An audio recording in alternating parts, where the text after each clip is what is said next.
I never would have guessed that the lawn I spent so much time maintaining would become the center of an all-out battle in my neighborhood. My name is Ethan, and I've lived in Pine Valley Estates for nearly 5 years. On the surface, it's the kind of place people dream about. Beautiful homes, immaculate landscaping, and quiet streets. Unfortunately, it's also home to one of the most overbearing homeowners associations in the county. At the head of that HOA sat Patricia Higgins, a woman who seemed to treat enforcing rules as both a hobby and a personal mission. If there was a regulation to quote or a resident to hassle, Patricia was always first in line. When I moved into the community, I genuinely tried to stay on good terms with her. Whenever I saw her making her daily rounds with that ever-present clipboard tucked under her arm, I'd wave and say hello. During neighborhood meetings, I'd sit politely while she lectured everyone for nearly an hour about approved exterior paint colors and landscaping standards. I even complimented her collection of garden gnomes once, despite secretly thinking they looked ridiculous. Everything changed the moment I installed solar panels on my roof. Those things are a terrible eyesore, and they never received architectural approval. Patricia announced one Saturday morning as she marched up my driveway. I was washing my car and straightened up, sponge still in my hand. Actually, Patricia, I submitted every required application 3 months ago and received written approval last month. I replied calmly while grabbing a towel from the side mirror. If you like, I can bring the paperwork out and show you. Her face tightened immediately. Well, they still create excessive glare for drivers on the street. That is a serious safety concern, she insisted, raising her voice with every sentence. I fought the urge to sigh. The panels are equipped with anti-reflective technology. They meet all county regulations, state requirements, and HOA guidelines, I explained, doing my best to remain patient. Patricia narrowed her eyes and scanned my property as if searching desperately for something she could cite me for. A few seconds later, her attention landed on my lawn. Your grass is too tall. Section 7. Paragraph 3 clearly states that lawns must not exceed 2.5 inches in height. I had mowed it the previous afternoon. Would you like to grab a ruler and verify that? I asked, allowing a hint of sarcasm into my voice. That exchange became the opening shot in what turned into Patricia's personal crusade against me. Over the following weeks, violation letters began appearing in my mailbox at an almost comical rate. One notice claimed my garbage cans had remained visible from the street 15 minutes longer than permitted after collection day. Another accused me of planting flowers that weren't on the HOA's approved list. At one point, Patricia insisted she could still see traces of my Christmas decorations 6 months after the holidays, provided someone stood in a specific corner of a roof and looked through binoculars.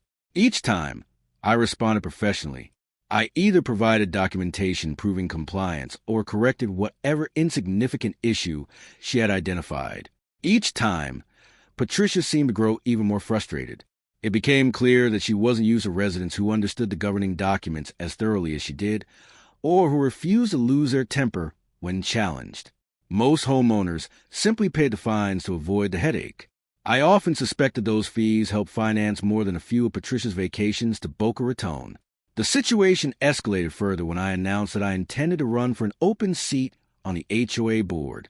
My goal was simple: introduce a little common sense into the decision-making process. The moment Patricia heard about it, she cornered me beside the community mailbox.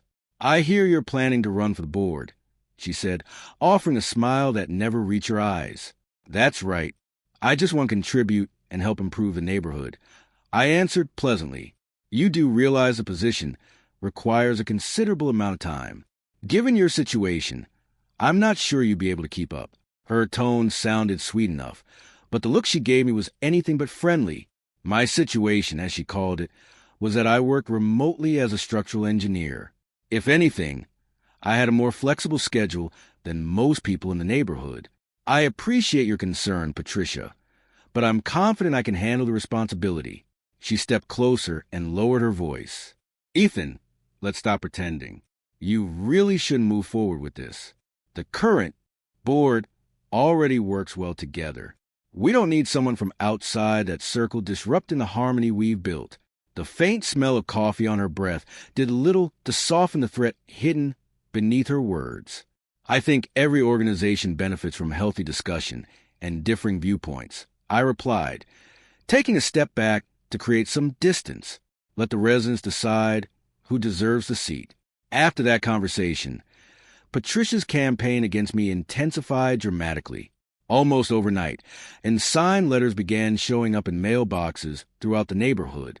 The notes questioned my trustworthiness and hinted that there was something suspicious about me.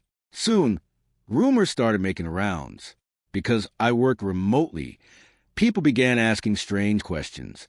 Was I unemployed and pretending otherwise? Was I secretly running some questionable business out of my house? Had I been fired from a previous employer because of misconduct? The gossip was ridiculous, but it spread nonetheless. Rather than engage with it, I stayed focused. I continued following every HOA regulation to the letter, while speaking with neighbors about transparency, accountability, and fair treatment within the association. As election day approached, I could tell my message was gaining traction. At community gatherings, more residents were expressing support for the changes I proposed. Every positive comment directed my way seemed to darken Patricia's mood a little further. 3 days before the scheduled vote, I returned home from a trip to the grocery store and immediately noticed something unusual. A utility truck was parked in my driveway. A technician wearing a reflective safety vest was standing near the side of my house, carefully examining something. "Excuse me," I called out as I parked along the curb. "Is there a problem?" The technician looked up. "Do you own this property?" "Yes. We received a report of a possible gas leak here." I frowned in confusion. A gas leak? I never reported one, and I haven't smelled anything unusual. According to our dispatch records, someone contacted us earlier today. He explained while glancing down at a clipboard. The report came from Patricia Higgins. She stated she was acting on behalf of the Homeowners Association and noticed a strong gas odor during a routine inspection. A knot formed instantly in my stomach. I had never authorized any inspection of my property, and Patricia certainly had no legal authority to wander onto my land whenever she pleased. The technician shrugged. "I'm just following procedure, sir. If someone reports a gas leak, we have to investigate. Better to check than ignore it." "Fair enough," I said. I agreed to let him complete the inspection, and together we walked over to the gas meter mounted beside the house. The moment we examined it closely, both of us froze. The protective seal around the gas connection had clearly been tampered with. Fresh scrape marks surrounded the fitting, and the hardware looked disturbed. The technician's expression changed immediately. "Sir, have you performed any work on this gas line recently?" "Absolutely not," I answered without hesitation. I wouldn't touch a gas line under any circumstances. It's dangerous and illegal without proper certification. He nodded gravely. "Well, someone definitely has. These marks are recent, and this valve appears to have been loosened intentionally. It's not leaking much gas right now, but that could have changed very quickly. I'll need to document this and submit an official report."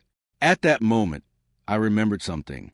Several weeks earlier, after the anonymous letters began appearing around the neighborhood, I had installed security cameras around my property. I have surveillance footage. I told him, already pulling out my phone. "Let's see what happened." We went inside, and I connected the camera system to the television in my living room. As we reviewed the recordings from earlier that day, neither of us could believe what we were seeing. There, in crystal clear footage, was Patricia. She approached my house while repeatedly looking over her shoulder. After making sure no one appeared to be watching, she crouched beside the gas meter. For several minutes, she worked with her hands near the valve assembly, manipulating something before finally standing and hurrying away from the property. The technician's face lost all color. "Sir, this is extremely serious." His eyes remained fixed on the screen. "If she loosened that connection any further, she could have caused an explosion. Your home could have been destroyed, and nearby houses might have been affected as well." A chill ran down my spine, despite the warm afternoon. I nodded slowly. "I'm calling 911. Less than an hour later, what had been a quiet suburban street was filled with police vehicles. Police cruisers, a fire truck, and another utility service vehicle. I provided the officers with copies of the security footage. They watched the recordings carefully, their expressions growing increasingly serious with every passing second. Afterward, they spent considerable time questioning me about my history with Patricia and the escalating conflict between us. I explained everything, from the endless violation notices to the anonymous rumors and harassment campaign she had been waging. At one point, one of the officers shook his head. "This has gone far beyond a disagreement with an HOA," he said. "Tampering with gas infrastructure is a felony offense. It puts lives at risk and qualifies as reckless endangerment." Once they had gathered all the information they needed, the officers left to speak with Patricia directly. I remained seated on my front porch, struggling to process everything that had happened. Meanwhile, neighbors began gathering along the sidewalks and driveways. News traveled quickly through Pine Valley Estates, and small groups formed everywhere as people exchanged theories and reactions. Several residents approached me personally. To my surprise, many weren't shocked that Patricia had been involved. Instead, they shared stories of their own unpleasant experiences with her. Over the years, she had apparently bullied, threatened, and intimidated numerous homeowners. I quickly realized that I wasn't her only target. I was simply the first person who happened to have security cameras capturing her actions. Roughly 2 hours later, the police returned. From where I stood, I watched them escort Patricia out of her house in handcuffs. She was furious. Her voice echoed across the neighborhood as she argued with the officers. "This is ridiculous. I was conducting a safety inspection. As HOA president, I have every right to do that." The officers ignored her protests and guided her into the back of a patrol vehicle. By the following morning, the story had become local news. Reports revealed that Patricia had been charged with multiple offenses, including criminal tampering with utility equipment, trespassing, reckless endangerment, and attempted property damage. Her bail was set at $50,000. That same evening, the HOA held an emergency meeting. The turnout shattered every attendance record the community had ever seen. Every chair inside the small community center was occupied, and dozens of residents lined the walls because there was nowhere left to sit. The remaining board members looked visibly shaken as they opened the meeting. Given the events that have occurred today, the vice president announced nervously, "We will immediately vote on the removal of Patricia Higgins as board president." The motion passed unanimously. Moments later, another vote was held to fill the vacant leadership position.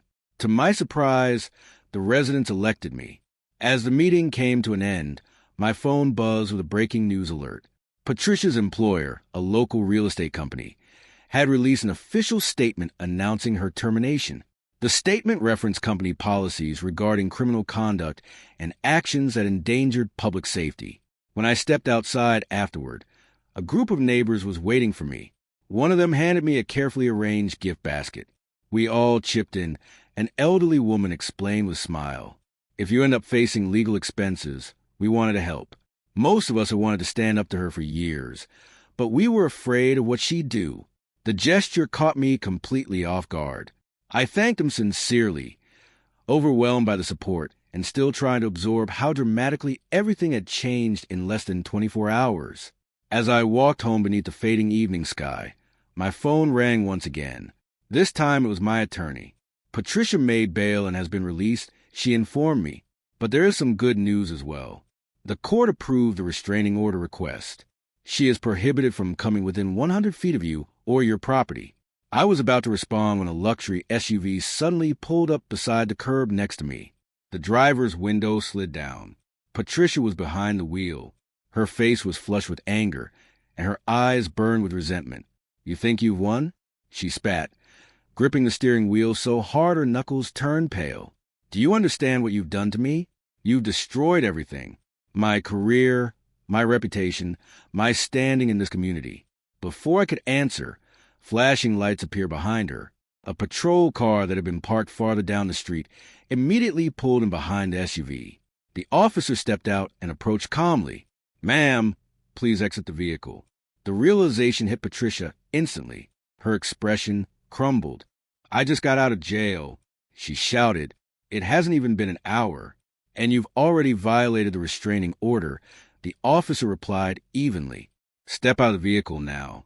Moments later, Patricia was being handcuffed for the second time that day. As the officer led her away, her voice carried across the entire street. "This isn't fair. I was only doing my job. I built this community. I created the standards everyone follows. The court showed little sympathy for her latest decision. The next morning, I learned that the judge had revoked her bail entirely and ordered her held in custody until trial. According to prosecutors' preliminary assessment, she was facing the possibility of up to 5 years in prison, along with financial penalties that could exceed $100,000.